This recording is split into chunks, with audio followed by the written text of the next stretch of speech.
I got you. All I had to say was goodbye, and it worked. So sometimes that seemed to work. It works. Yeah. So I know the big thing everybody wants to talk about now is the scrimmage about halftime yesterday with the game.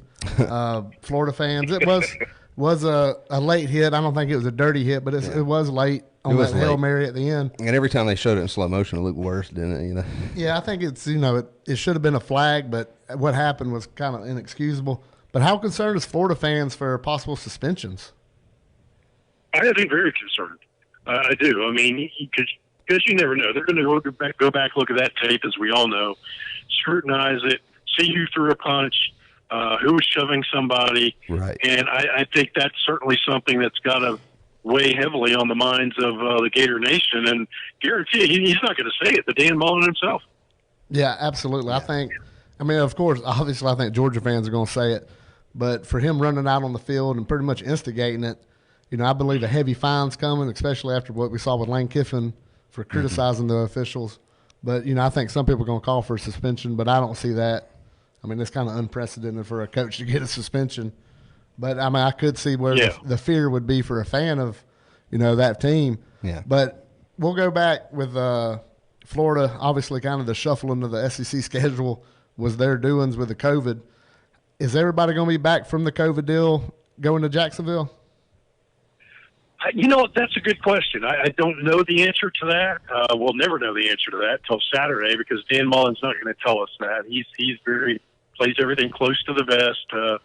He has already told us I will not get into players' health issues, injury reports, stuff like that. You guys will find out on game day when everybody else does. So that's a good question, though. But because, look, there are still guys that haven't had COVID, obviously, on the Florida football team. So you wonder, you got to keep these guys somehow. And I know in a bubble's a popular phrase, but you can't do that anymore. You got students on campus. You got the bars are lit up at night. If you go to Gainesville, particularly Thursday, Friday, Saturday night. So it's a difficult situation. But, yeah, I think it's definitely a concern for Florida. And, look, Dan Mullen said it himself in the post-game press conference. Florida hasn't had the same defense on the field for any game this season. They're always missing guys. So it's very much something that although the defense played very much better, I think it's just something that we're going to have to keep an eye on. Yeah, I agree. I think it's kind of with Georgia football, the Georgia fans are a lot more used to that close to the chest.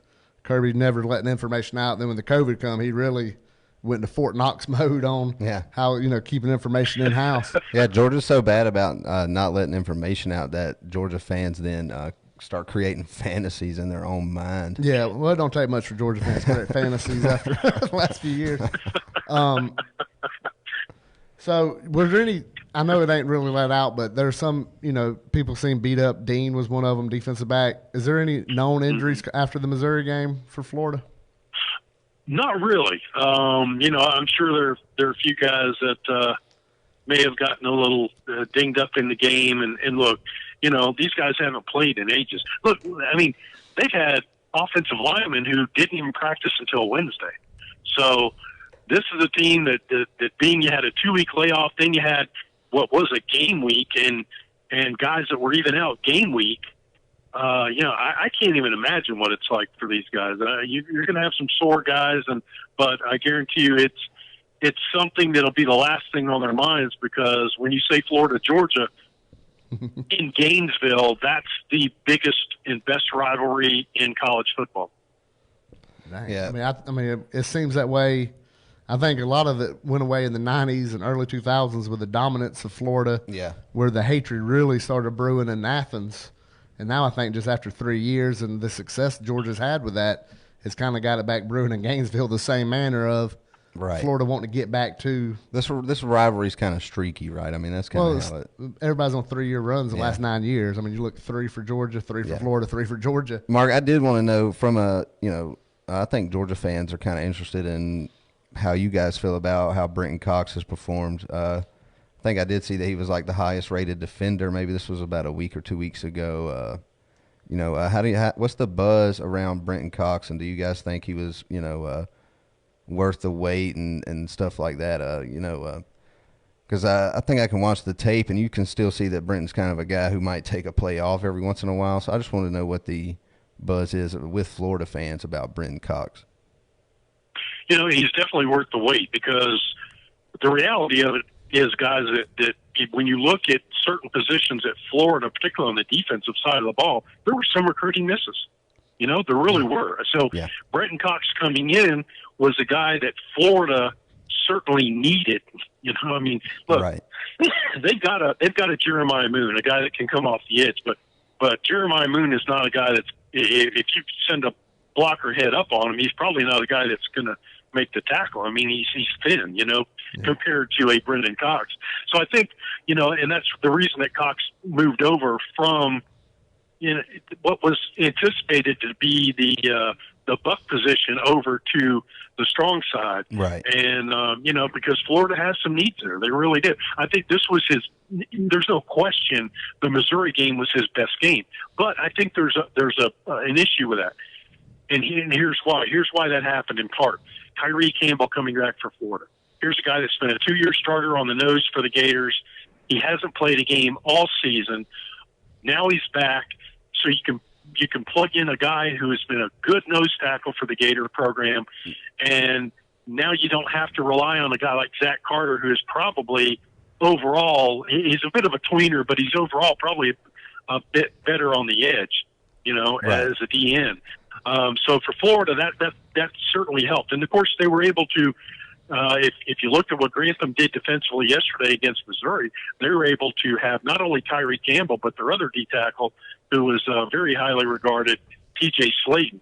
Yeah. And then they went with a bit of a 5-man defensive line at times, and they had Bretton Cox as well as Carter in at the other D tackle. So they flexed some things. They mixed a couple things up for them. I think they simplified a lot of things on the defense, and I really think that helped a lot. But look, getting to Tyree Campbell, a guy inside, and look, I've had coaches years and years ago tell me, look, if you get some quality inside guys, that's going to make it easier on your outside guys. And I think you saw that happen against Missouri. Yeah, anybody that can absorb a double team, it does wonders. And you got to think, if they're going with a 5-man line against Missouri, that's going to be something Georgia's going to see this weekend.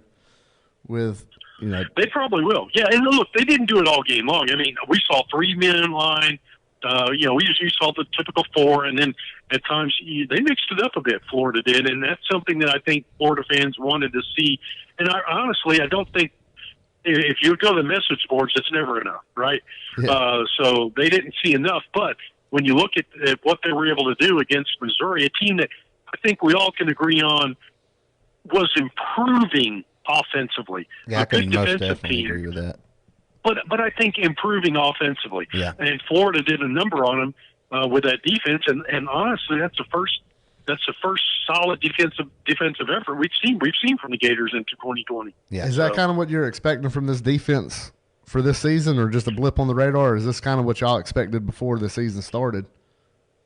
This is what I expected before the season started, because I think when you look at the number of guys they had on the back end of the defense returning, you had some linebackers returning, you had Tyree Campbell, Slayton returning, and both those guys have played a lot of football for Florida on the interior defensive line. Jeremiah Moon's played a lot of football for the Gators. They had a couple other guys at the end who played a little bit, and then Bretton Cox, a quality kid who, and look, we could go all day about does he take some plays off or not, but it's going to be a work in progress, and I think that as I looked at it, I thought, this is going to be a good team. And here, Florida against Missouri had a few guys out in the defensive backfield, so they ended up starting some younger guys, and they've played a little bit this year, and boy, did they step up and play very well. Yeah, I would definitely agree with you on Missouri. I think they've been kind of underrated this year. I think for a first year with Drinkwitz, they've been able to remain pretty physical and do some nice things. Connor Bazelak is not a bad quarterback, so I like where they're going. They got a bright future ahead of them with adding some offense to what's always been a pretty good defensive team up there in Columbia. I know when Georgia fans are watching Florida play, they always kind of compare what they feel like what Georgia would look like against Florida. So let's just reverse that from when you watch Georgia play. What do you see as a strength for Florida against Georgia and vice versa? Well, offensively, I think Florida can move the football on almost anybody. I think Kyle Trask is again one of the best stories in college football. I think he does a really nice job. Here's my big question going into this Georgia game.